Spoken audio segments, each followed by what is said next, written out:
So welcome everyone to the Love-Based Paradigm. I'm Gabriela Masala. I have my dear sister collaborator Kimia at my side, and we're about to take you through a presentation and process that really has been brewing in us this whole lifetime, and a deeper conversation we've been in for many, many moons. It does feel like a really important conversation to bring to anyone with ears and hearts that is resonant and wants to take it in and make it their own. So with that, we will first, just a little housekeeping.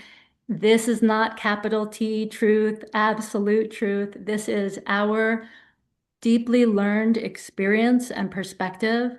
And it is an invitation for you to take it in and make it your own. If you want to learn more about Kimia and I and our background of how we come to share and present this with you, feel free to check out our websites later. This time is for you. So drink it in. Welcome to your love-based paradigm. And let's begin together first by closing our eyes and centering together. I want you to close your eyes softly, to gently place hands on heart, and simply allow your breath to breathe you. As we open this container with an invitation to deep nervous system relaxation, inviting all parts of you to be present, to listen, to receive, knowing there may be deep resonance in some moments and other moments that you find resistant or disturbing, and just let everything be here. Let everything drink of the love, of wholeness, of the oneness, of the unity that is the original structure of our being. And we are honoring the mystery of life. We are honoring life force by all names. We are presencing here in our bodies, in our breath, inviting our higher selves to be present and support us in digesting and integrating this information easily, joyfully, gratefully. And gently placing hands together and bringing some chi to those bubbling wells of the hands as we transition into the shared space by gently putting hands over the eyes, over the face, over the heart, maintaining an internal sovereign focus as we gently open our eyes and come back into the space together. And taking this opportunity, even as you listen, to stay in your body, to keep it somatic. Feel free to wiggle and move as you need to, and stay hydrated and enjoy the journey as we jump in together to the love-based paradigm.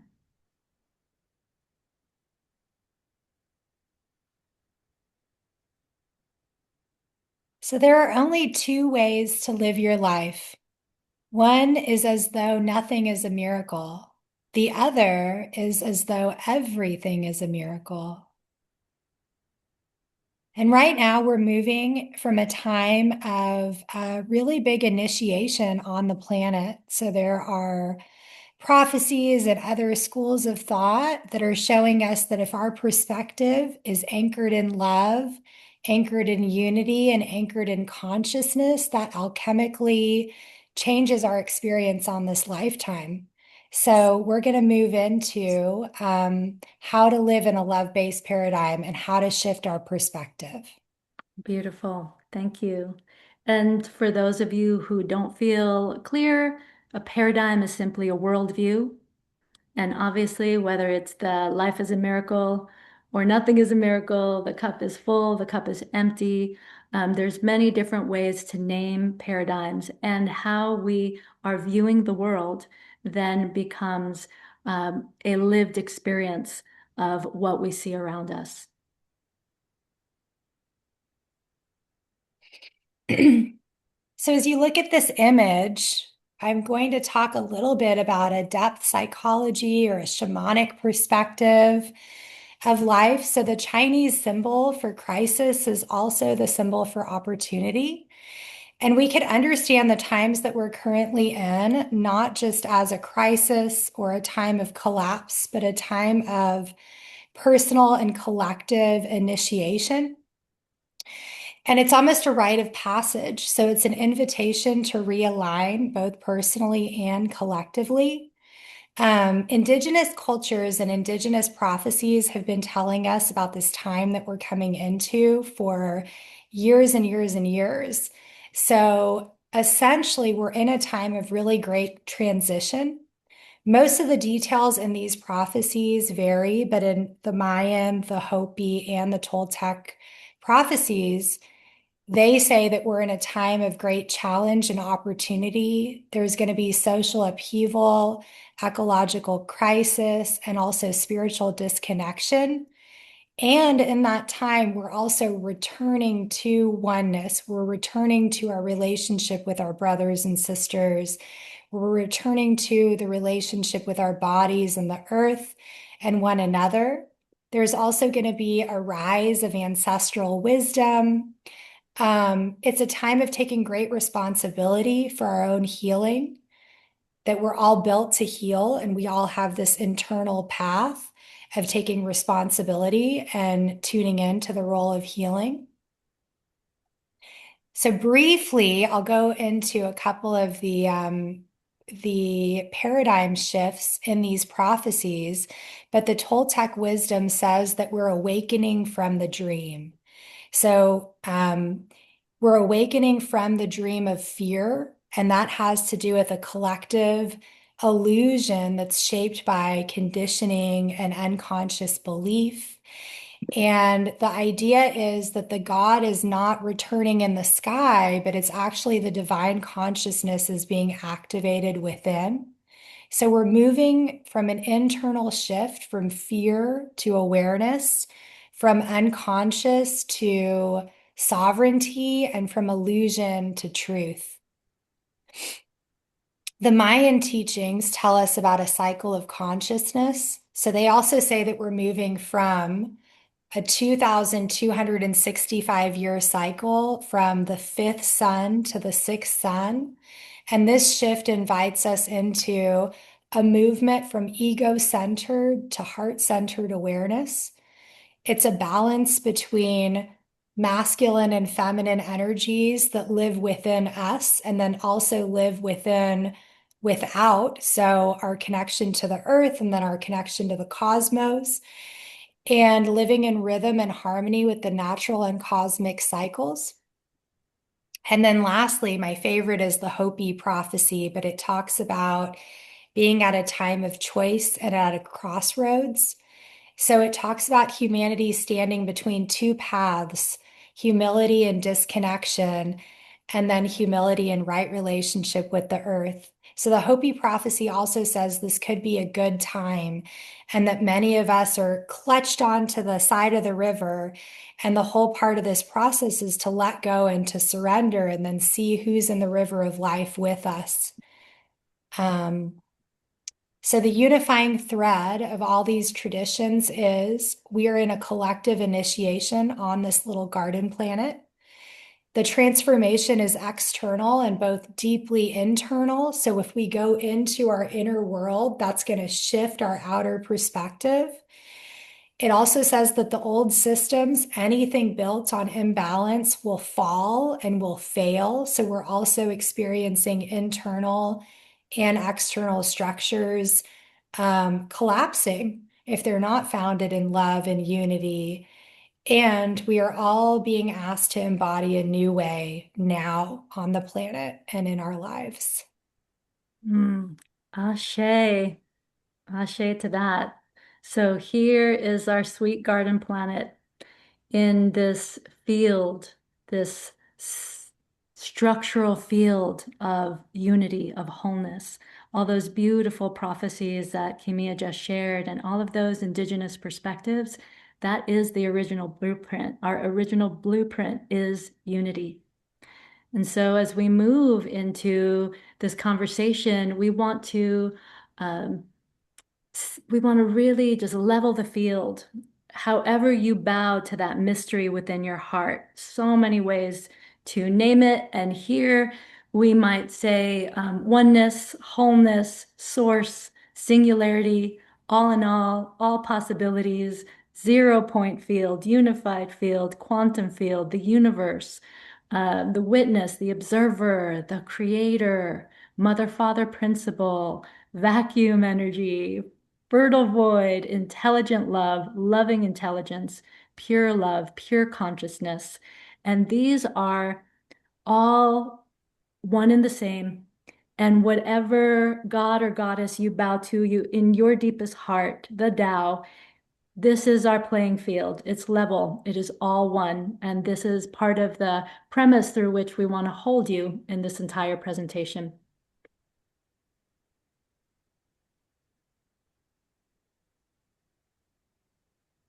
And so there are two paradigms that we'll be focusing on to get us started to contextualize where we've been and where we're headed. And you could say that the fishbowl is the old paradigm, the dying paradigm, the paradigm of separation, the Newtonian science-based paradigm, and the ocean, the liberation that we're in mid-leap, for those of us who choose it, is coming into the ocean of oneness, of wholeness, of unity consciousness. We could also call this paradigm the quantum-based paradigm. As we jump into some energetics of the Newtonian paradigm of separation, we just have some notes for you to really ground it in and for you to be able to even pause the slide in the recording and really take it in and start to study, where is this showing up in my life? How are any of my beliefs, relationships, structures embedded in the Newtonian paradigm? Understanding that because we currently live in a dominant paradigm that is Newtonian-based science, it has structured all of our policies and politics, our economics, our education, our healthcare, our ideas of reality. And so this is very complex. In no way do we mean to simplify it or generalize it. We're gently bringing you the information so you can make wisdom of it in your own way. So the Newtonian paradigm is limited. It's being separate in a world of separation. It is matter in a world of matter. So it's object-based. Things are hard and take time. It is a focus on the linear, on the logical, on the mind or intellectual center. It has a quality of scarcity and lack. It's binary. It has the polarity and dualism that is separate, right? Which is different from the, say, yin yang, which brings it together. But in the Newtonian paradigm of separation, there's judgment of good and bad, right and wrong, dark and light, love and fear, heaven and earth. And these separations impact everything from our thought forms and our feelings to our relationships and how we experience reality. You want to take it from here, Kimia? Sure, of course. And so we're moving from this binary polarized duality of either or to a both and. And so we're moving from competition, measurement, comparison. It's a victim mindset, being stuck in fear-based survival modes in your nervous system. So fight, flight, freeze, flee, fawn. It's a feeling or a notion that life is happening to me as opposed to being empowered. So life is the effect. It is control, hierarchy, narcissism, self-orientation, seeing everything from I, me, mine, that illusion of separation. And it also lives with limited outcomes and potentials. So only seeing a myopic known view as opposed to a more expansive view we're going to talk about. Thank you. Yeah, and so final note on Newtonian paradigm for now, all of this is embedded in our conditioning. It's embedded in our nervous systems. It's embedded in our ancestry and lineage for many generations back. And what we can do is awaken and align to the original blueprint so that generations forward, we can really shift that. And so let's go into some more detail. I love Master Yoda, Jedi Master here, reminding us we must unlearn what we have learned, deprogramming, deconditioning, undoing. Right. So it's looking, as Gabriela had said, it's our imprinting, our collective conditioning, our family and ancestral experience and conditioning, what we experienced in the past that's fear-based. So part of this process is going into the depths of our psyche and our history and any belief patterns that we've absorbed culturally or historically that are no longer serving us. So it's taking full responsibility for that depolarization and the moving through and releasing the programming. So to create change, befriend the unconscious, the dreaming. The work we do in the dark allows us to see our light. We are wired for unity. Denying the shadow creates chronic low-grade depression. And then there's, of course, the Jungian quote, until you make the unconscious conscious, it will direct your life and you will call it fate. Yeah, let's take a deep breath with all of that. And so, right off out of the gate, we love the shadow. We love the dark. We love the dreaming. We love the unconscious.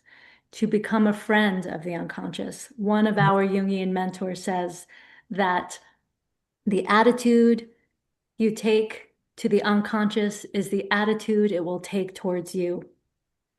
And so in the unconscious is where childhood wounding lies, where nervous system adaptation and maladaptation lie, dissociation, many of the energetics that would keep us from waking up even to what I like to call the golden shadow of, oh, this love that is the underpinning essence of everything, this unity consciousness that is everything.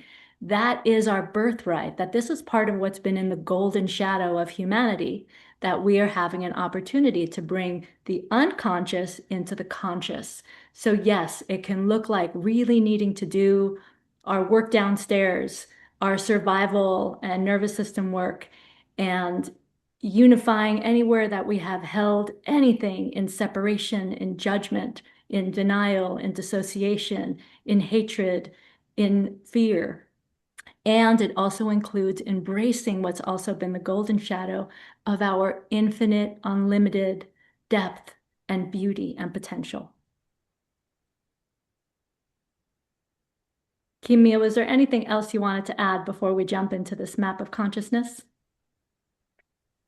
I was just going to read a little thing that I had written down, and it's just words that sort of describe it. But it says the fifth sun was characterized by dominance and control. Human beings trying to dominate and control their outer experience. Human beings have been externalizing and outpicturing their reality, trying to solve problems by solving them out there. It is a kind of primitive point of view, and that philosophy is coming to a crashing end. That paradigm is done. Anyone who is still trying to operate in it will not be reinforced. This paradigm was characterized by externalization or outer control. The new paradigm is controlled by interiorization, meaning you can fix the problem by looking inside. This requires taking full responsibility. The other way requires no responsibility whatsoever.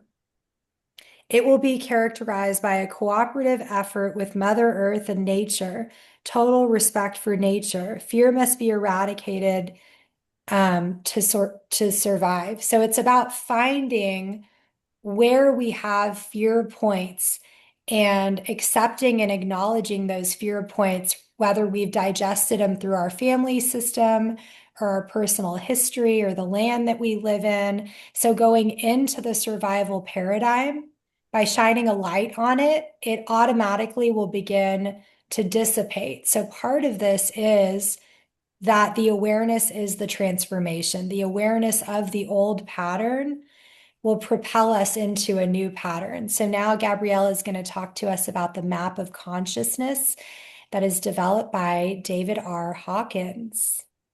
Thank you. Yes, let's take a deep breath and just allow this conversation to digest and settle at deeper levels. Again, there is in some ways the perspective of the love-based paradigm is there's nothing to fix, there's nothing wrong. We're just in the process.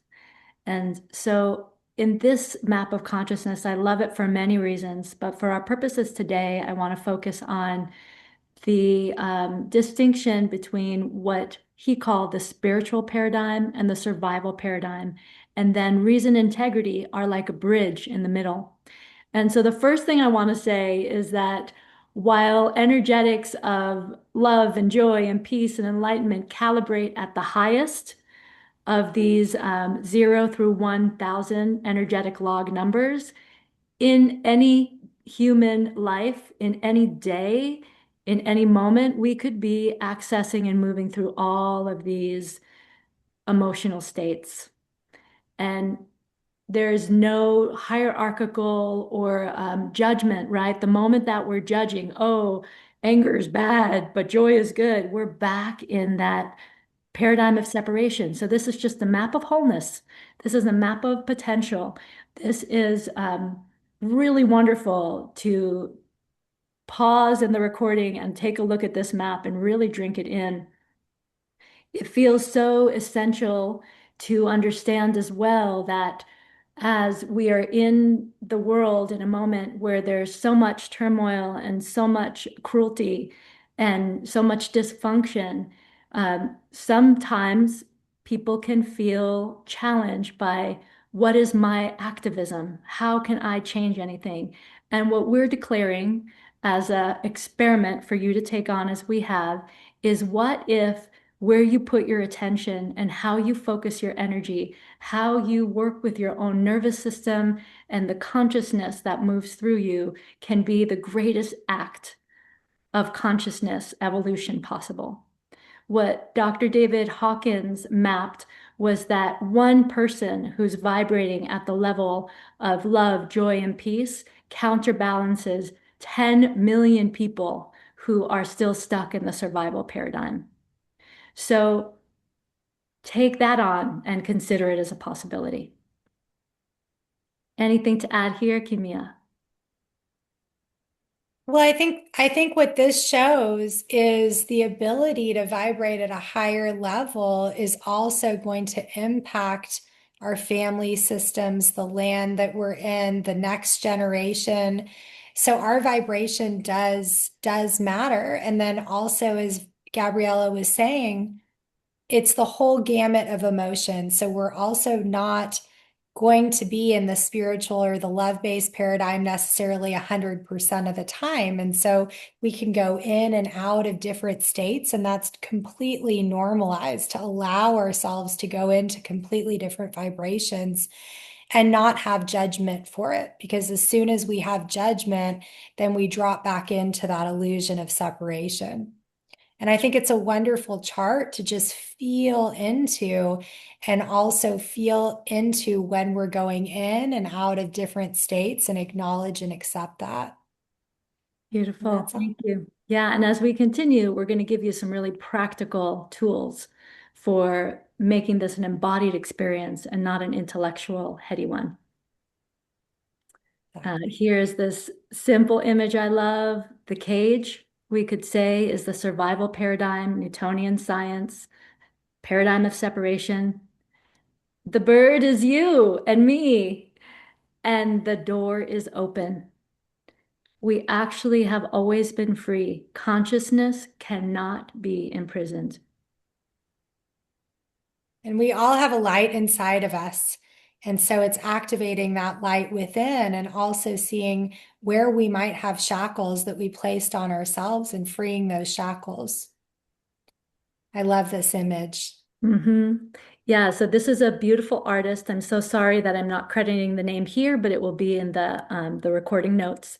Uh, what if we are held in a luminous web of love, of ancient well ancestors and Star Nation elders? What if we are held in a unified field that is lovingly holding our whole planet and every single being here? Welcome to the quantum paradigm. Mm. So here we rest in wholeness, in unity and oneness as our birthright, as our original blueprint. In this paradigm or perspective, worldview of reality, everything is unlimited being, beingness, energy. We're infinite, we're interconnected. It is a unified field. We are energy in a world of energy. We live in a animate, amazing, awesome, breathing organism, and we are all part of that. We are all cells and nodes within it. In this paradigm, there's an integration of more flow, spiralic, feminine, ease, flow. Heart-brain coherence is our mind and heart map for unity. There's abundance. We live in a field of plenty. There's enough for all. Take it, Kimia. There's also a union of opposites. So it's this idea of a both and all encompassing. It's the male principle and the feminine principle. It's a giving and a taking, a receiving and a directing, a yin and a yang. It's love based, it's heart based, it's soul centered, it's connected to spirit, it's connected to source. The higher self leads. We're in conscious co-creatorship. We have regulated nervous systems. Life is happening for us. Things are divinely orchestrated. Things are in synchronicity and alignment. There's collaboration, connection. It's innovation. We're finding new ways of being. It's all encompassing. It encompasses the whole. It's us, we, ours. There's unlimited outcomes and all potentials that live within the unknown and the void. So there's infinite possibilities, and we're multifaceted and multidimensional. Hmm. Yeah, so this is our birthright. This is what we're wired for. This is what's true in the underpinning and the foundation of all of our being. A place where this has really touched home for me over the last several years is both near-death experiences and the passing of dear loved ones who have come back to, in the dreams, in the meditations and the visitations, to report what's on their perception of dimension now. And it's so three people that I lost over the course of 3 years who were very close to me, who were very mystic travelers. And as they passed and communicated with me, they were all just so present in my awareness with, it is so beautiful. There is more love than you can even imagine. It's even better than the best that we could have imagined. And such like an elated happiness and brilliance. And so this is my direct experience of what I have received from my loved ones who have departed. So many near-death experiences that have been researched. And everyone who has had this experience reports this deep, unconditional, all accepting, loving presence that is all there is. And so my question to you is, why wait till you die? What if we can have that right here, right now? What if that's part of what this paradigm is offering us as we change our perspective?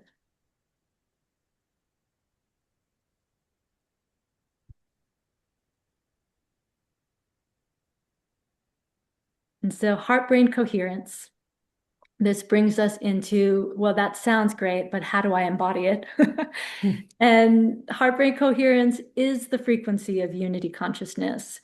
The experience of syncing up our heart waves and our brain waves, we create an electromagnetic unity that collapses patterns of chaos and dysfunction into meaningful patterns, sacred patterns, healing patterns. There's, again, so much research that has been done on people who had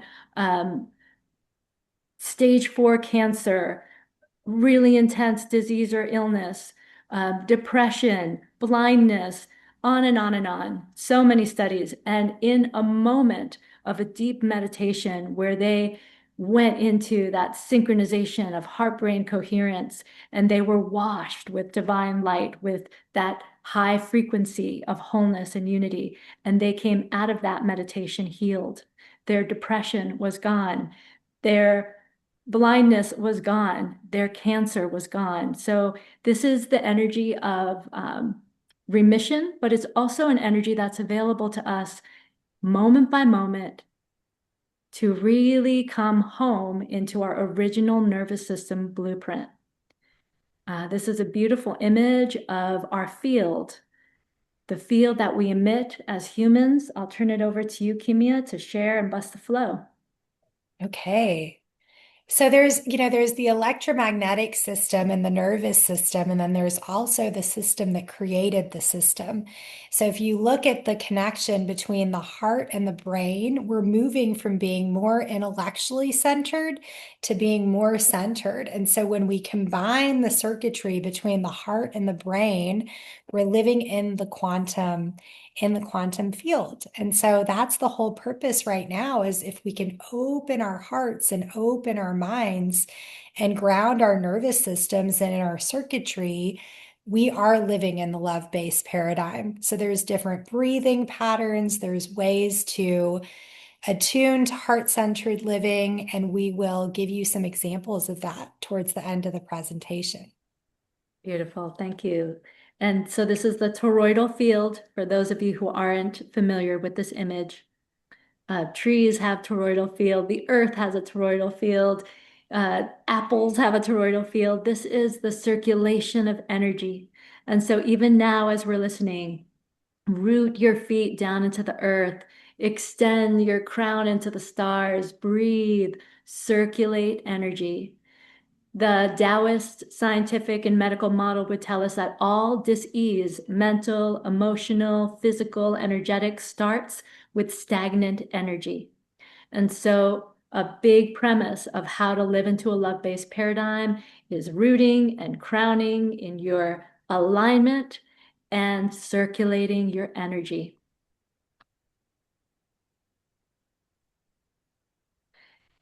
Some education on heart-brain coherence, and then we're going to close our eyes and practice it and have an experiential portion of this session. So heart-brain coherence, electromagnetic resonant waves. This practice enhances intuition. It brings us into emotional stability, but also emotional intelligence, and over time, with practice, emotional maturity. It creates an increased resilience, mental clarity. It even opens up that space of clear cognition where we just receive information and know it directly. It deepens our access to source energy. It's the Maha plug-in to our own unique magic within this great source. It is a somatic experience. It's not just a mental construct, and it brings us into that loving intelligence and intelligent love. It It reduces it reduces anxiety, it lowers cortisol, it lowers high blood pressure. It also heightens creativity. It helps us be into a relaxed, receptive flow state. It improves our relationship. It helps with relational mindfulness. It increases connectivity and trust. It increases immune function. It boosts our mood. It supports emotional safety. And it also synchronizes the heart and the brain into unity and balance. Beautiful. It creates safety in the nervous system. And it is available to all of us anytime through our own breath and our own bodies as we tune in. I love this quote that an alchemist is one who transforms everything with love. And in all of our work, we call on the master frequency of love, not as a sentiment, but as a galvanizing, stabilizing frequency. And so this is likened to, steeping some tea. And if we're the tea bag, we're going to put that tea bag into the ocean of consciousness and oneness and love and flood our nervous systems with divine love, universal love, unconditional love. By any name, it is a frequency and it is available to you as your natural state.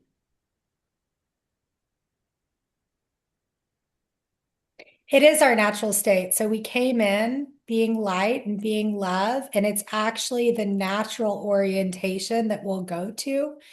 And once we see things with love and we embody love, it will naturally transform them.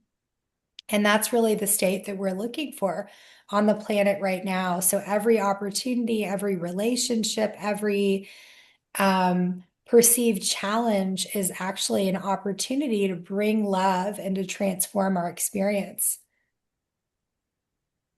And it starts right here in our own bodies, in our own heart, as we close our eyes and turn our attention inward, as we bring up the quality of energy that is gratitude, this expression, this natural expression of our hearts, literally is the fast track to enlightenment. It's not intellectual, it is an electromagnetic experience. And when we're able to bring that coherence into our own heart and brain and circulate that energy and expand and radiate it out, as a critical mass of us does that, remember that one person calibrating at coherent, loving peace counterbalances 10 million. We can have a shift in the paradigm that is dominant in our world consciousness. And so with that, I want to invite you to close your eyes. Take this time to draw your attention inward, and we're going to place our hands on our heart, starting to sense the breath, and to come into a rhythm of heart-brain coherence. Let's inhale a count of 5 and exhale a count of 5.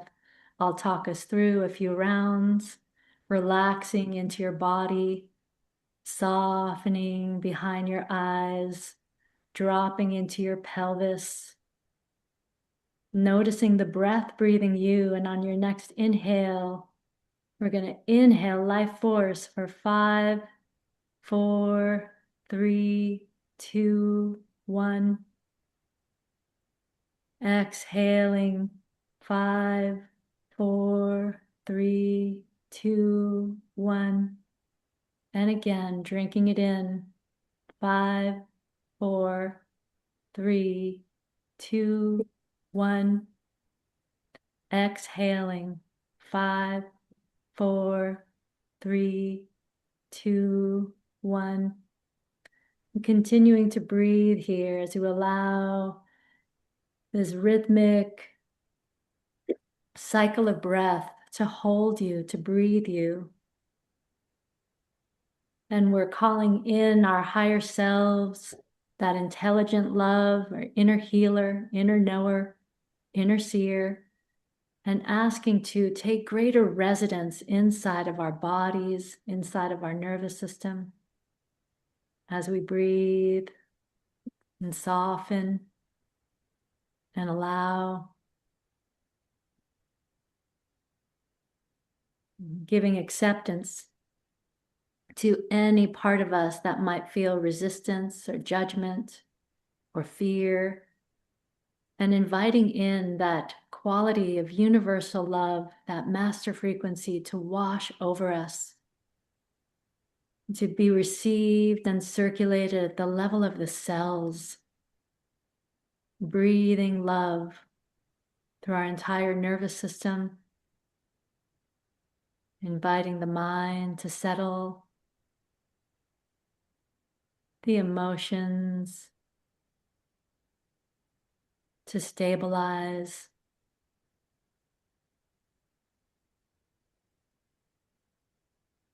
As we start to bring to awareness anything in our lives we feel grateful for, no gratitude is too big or small. And for yourself, flow through what you're grateful for.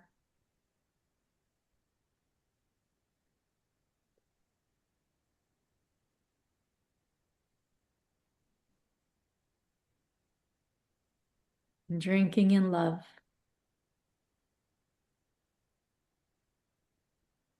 keeping it simple.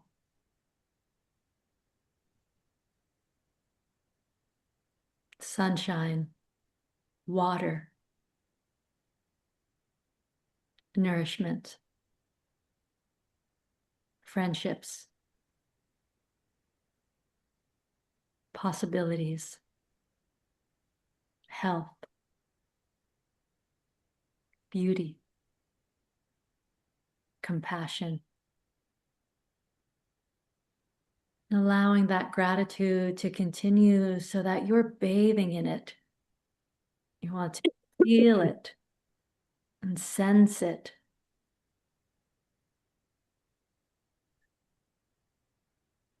Allowing yourself to rest your attention in gratitude.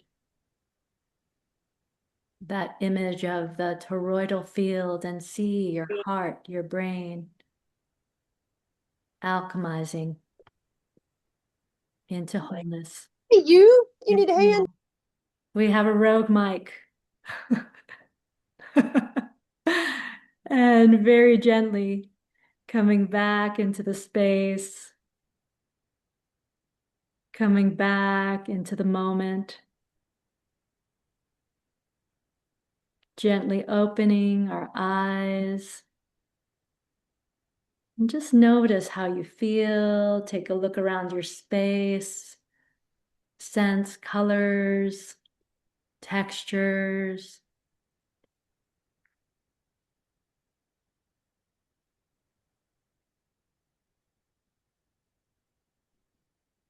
Using your hands together, raising a little chi and bringing them maybe to your eyes, to your face, gently soothing your own body with your loving, gentle touch.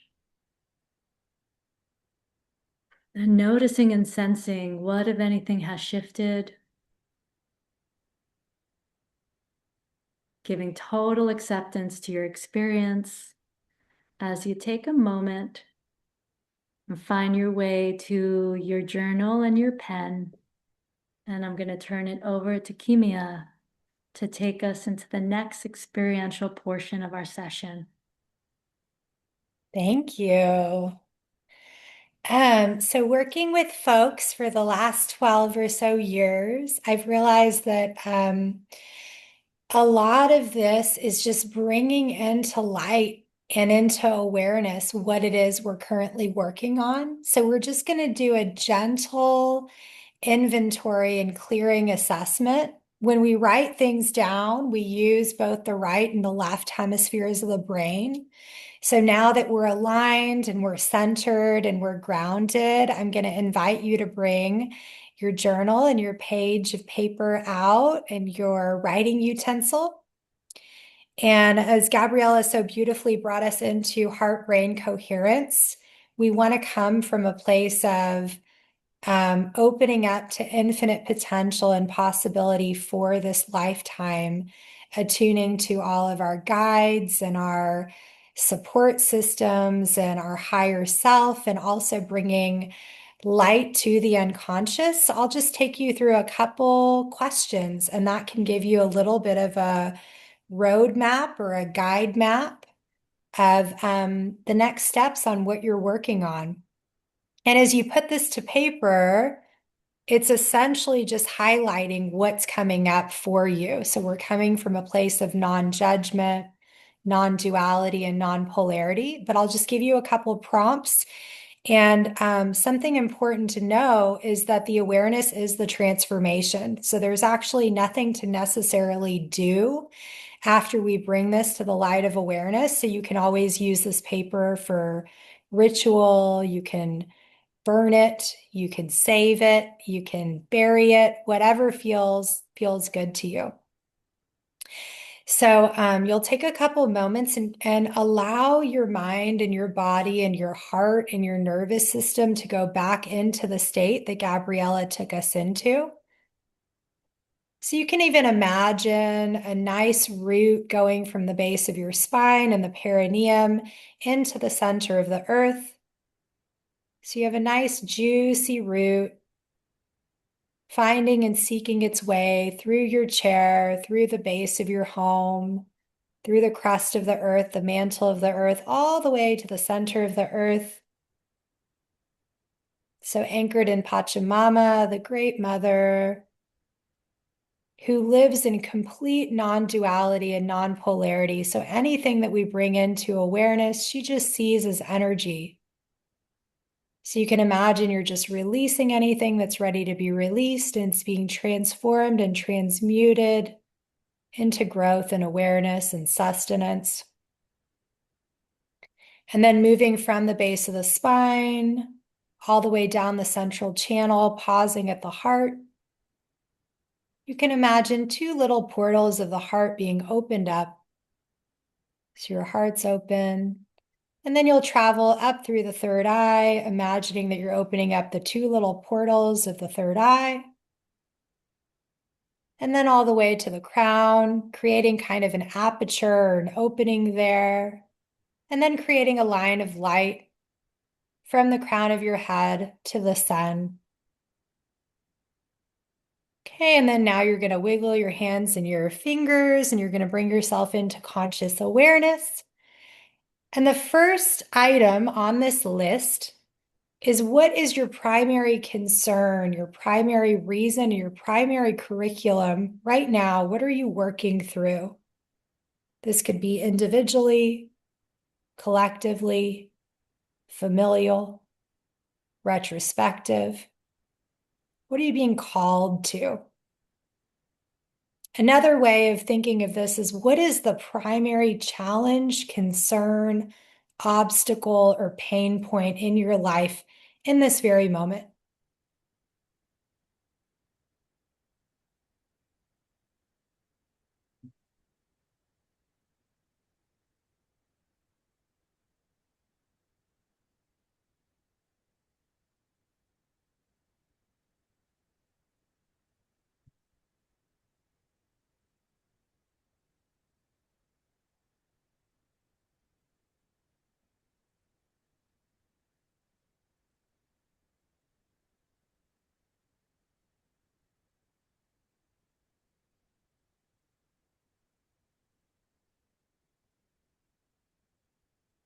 And this will, of course, be an abbreviated version. You can finish up your thoughts, but with the recording, we can always pause the recording and free flow, right? So the next question, now we're going to go into specifics. The mind and the intellectual center like specifics. So I'm just going to give you a couple prompts, and you can write down a couple words after each prompt. The first question is there anything going on in my physical body, my physical vessel, that feels discordant, feels stressful? Is there anywhere where I'm feeling pain or restriction in the physicality of my body?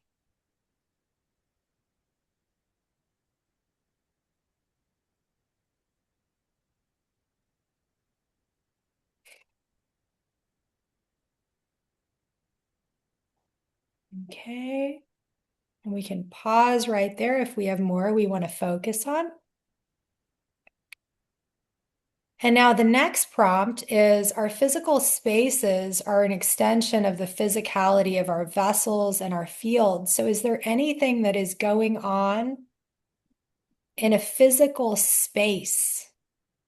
So this could be your home, this could be your office or workspace. This could be the land near you. This could be our country. This could be the planet.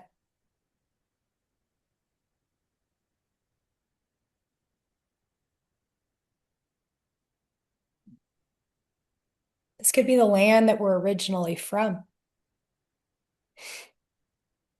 Okay, and then again, we'll pause right there. And then we'll go to the next category. And this question is there any kind of emotional or feeling pattern, an emotional pattern that I go to that no longer serves me? Oftentimes, these are subconscious emotional patterns and imprinting that we have that became normalized in our early childhood. So, is there any kind of emotional imprint or pattern that's no longer serving me that I'm ready to transform and transmute?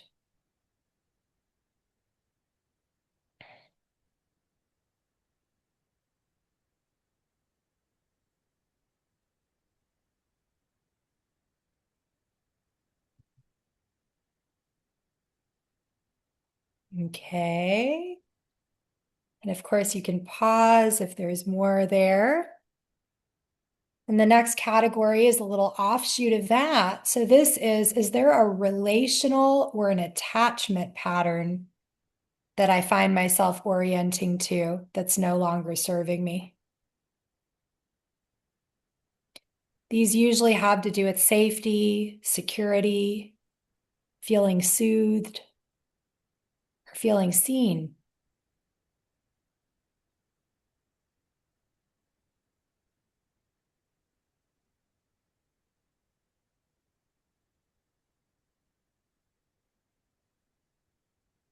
Okay. And then the last one in this category are there any relationships right now that feel discordant?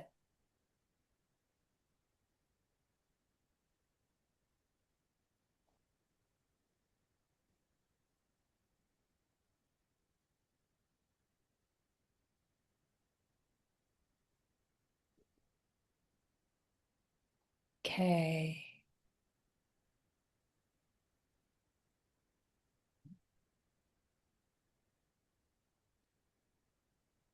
Then again, we'll pause right there, and we can always pause the recording and come back. The next question or the next prompt has to do with value or scarcity. So, is there anywhere in my life where I feel a financial lack or a lack in a scarcity, a not enoughness?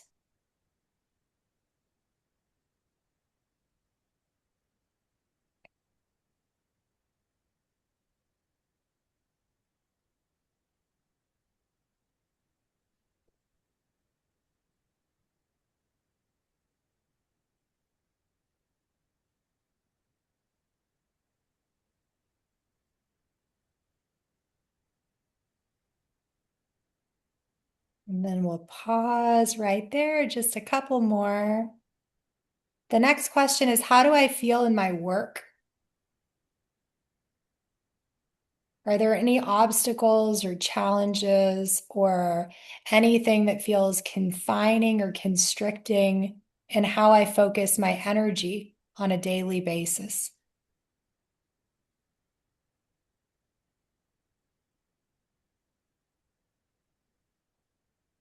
Do I feel a lack of purpose?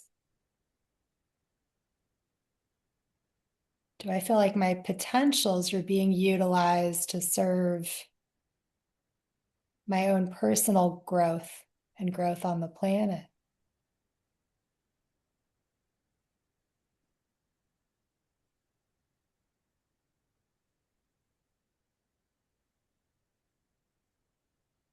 And then we'll pause there. And lastly, what is my higher self telling me in this present moment is a priority?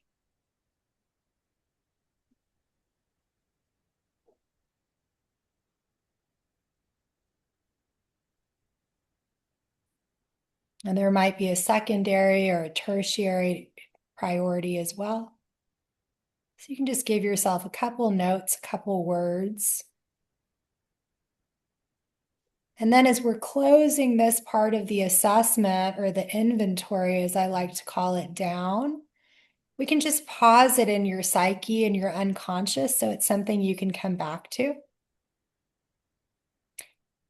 And knowing that the intention here is as we go into the discord or the challenge or the obstacle, it's really only to transform it.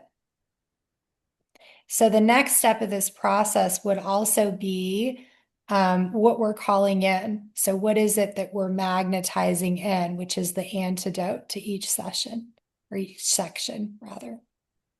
Okay. Thank you. Beautiful. Thank you so much. So we're going to keep integrating circulating breath, circulating energy, staying curious and playful and childlike as we integrate this information. And we are going to bring it into nervous system attunement. So much of the possibility being offered to us at these times is to become impeccable stewards of our energy, how we manage our energy, how we place our attention and where, and how we're working with our nervous systems. So much of the process that Kimia just took us through can really point us right back into how to make it real on a nervous system level. And so to start with, we really want to practice maintaining impeccable self-care.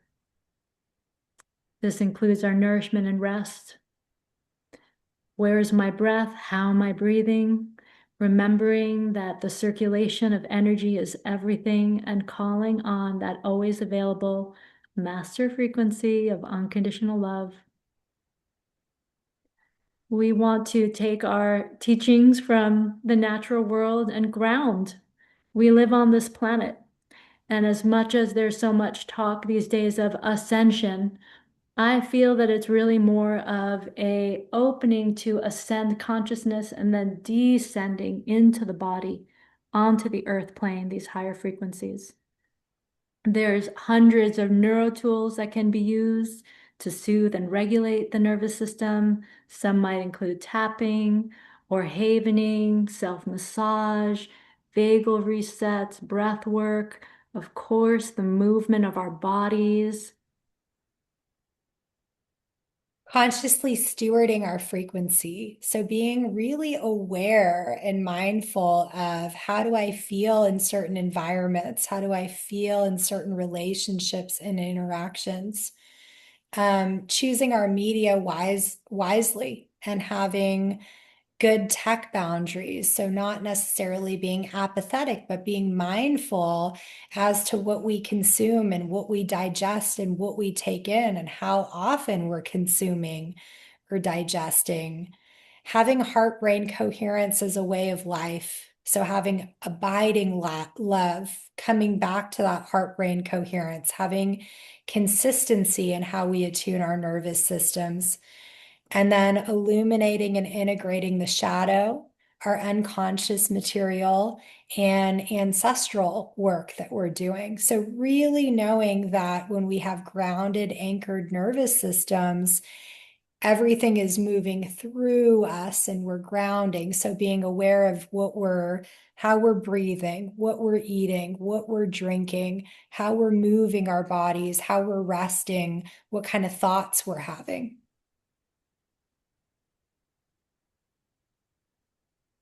And of course, it starts in our own nervous systems. And then there's practical embodiment, ways of life. How do I make this a way of life? And in a moment, Kimia is going to share with us some of the simple ways that if we pay attention to some of these specific areas in our life on a daily basis with small steps, consistently practiced, it does truly shift our experience. I'd love if you want to jump in with that, Kimia.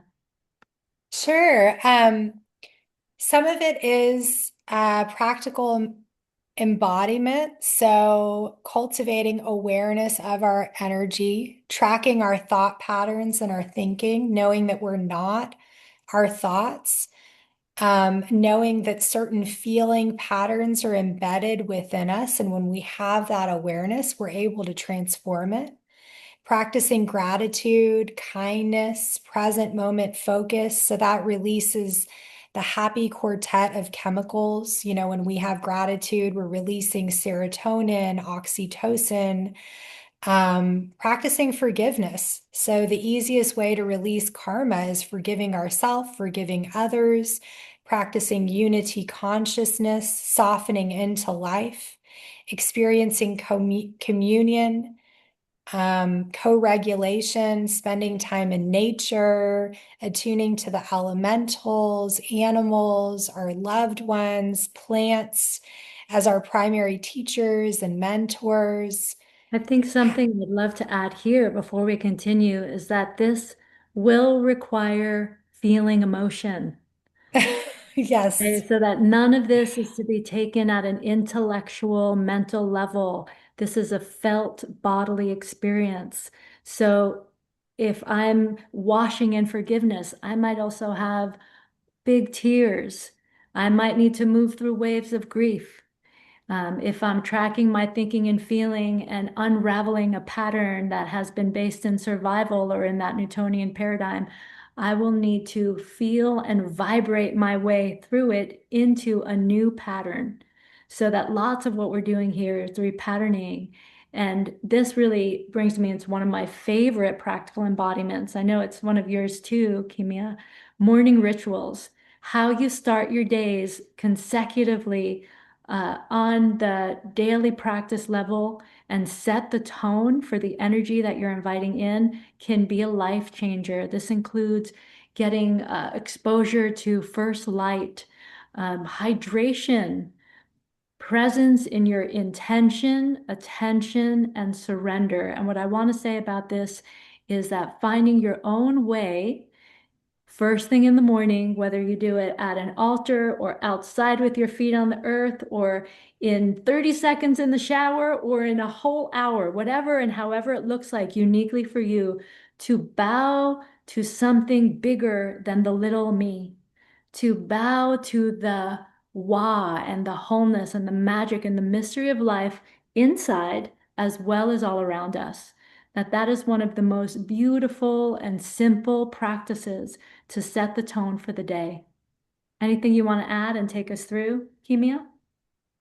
Yeah, of course. I mean, the morning ritual, as Gabriela was saying, can take seconds, or it can take, it can be ornate and take hours, but it could be as simple as just putting your arms up and welcoming in your day, attuning to the sun, creating an infinity loop between you and nature, orienting to the directions. No matter where you go on the planet, you can start by orienting east, south, west, and north, and up and down, and in the center. So there's really practical, simple ways of doing this. But the more you do it, the more you're kind of weaving an internal and relational pattern with all of life. Mm-hmm. Mhm. Yes, yes. There's also expression, expressing life force. So taking what's inside of us and allowing it to come out. So that can be through song, singing, the voice, dance, creating, placing yourself in the company of beauty and awe. So right now it's raining, and so it's almost like the earth behind me is doing the work on my behalf. That can include beautiful places on the land, beautiful people, eating and communing, meditating, praying, surrendering, contemplative practices. And then also working with the unconscious and the dream work state to bring the unconscious into awareness. So, intention setting, dreaming, dream groups, and groups, as well as your own personal practice. Beautiful. Yeah, so much of what makes it practical is that they are practices. To set yourself up with practices that can change as you change, but that really speak directly to what lights you up and what plugs you in to that source, love, life. And one of the pieces I always emphasize is that the creative force takes us from victim to creation. So that the paradigm of Newtonian science of separation would say that we're victims. The paradigm of wholeness, of love, of unity, of the quantum says we are conscious creators, we are divine creators, and that we can move in that beautiful infinity of healing and creating because they live together and they live in us. And as far as that sense of being in the company of beauty and awe, who can be in a bad mood when they're watching a sunrise? Or the power of even simple things like enjoying a morning drink as you watch the birds, songbirds sing, being connected to this awe, it's wonder, it's childlike. And of course, any of the practices that are contemplative, whether you call it prayer or you meditate, are ways of building deeper intimacy with our inner life, our inner world, and our inner majesty. Beautiful. So there's this beautiful quote by Jean Houston, and it says, change the story and you change your perception. Change perception and you change the world.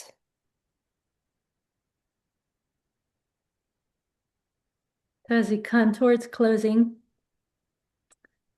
we encourage you to review this recording and really let it continue to digest at deeper levels of your awareness, to remember the power of your attention, because where you place your focus and your attention, energy flows. And when you choose that lens and your paradigm wisely, you will see a paradigm of wholeness, of unity. I love this quote that love is not an aspiration. It is the organizing field. It is our original architecture. May you choose love.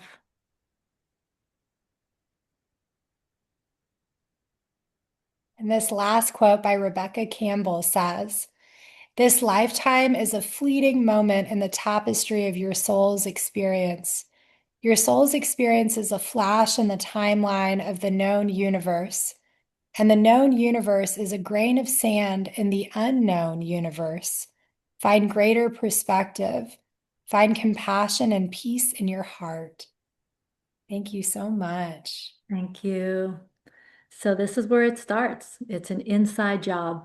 And the more of us that align to this compassion and deep peace and do our sacred work of sustaining and expanding these states, the more that we are lifting up the field for everyone on this beautiful planet. So thank you so much for being present for this presentation. You can find us at our websites, GabrielaMasala.com, CasaHolistic.com. We are so grateful. Kimia, any parting words, love? No, we're just so happy for this offering. We hope it served you, and let's all live in the love-based paradigm. Ashe. Ashe. Last time together, let's take our hands together and build up some chi, some life force. Deep inhale and sighing breath. And gently bringing those hands to the face, soothing the nervous system, giving yourself a loving embrace, an inner namaste that says thank you, bowing to your own inner wisdom, inner healer, inner knower, and making a simple commitment to yourself to remember, to return, and to choose to live in a love-based paradigm. Thank you so much. Thank you.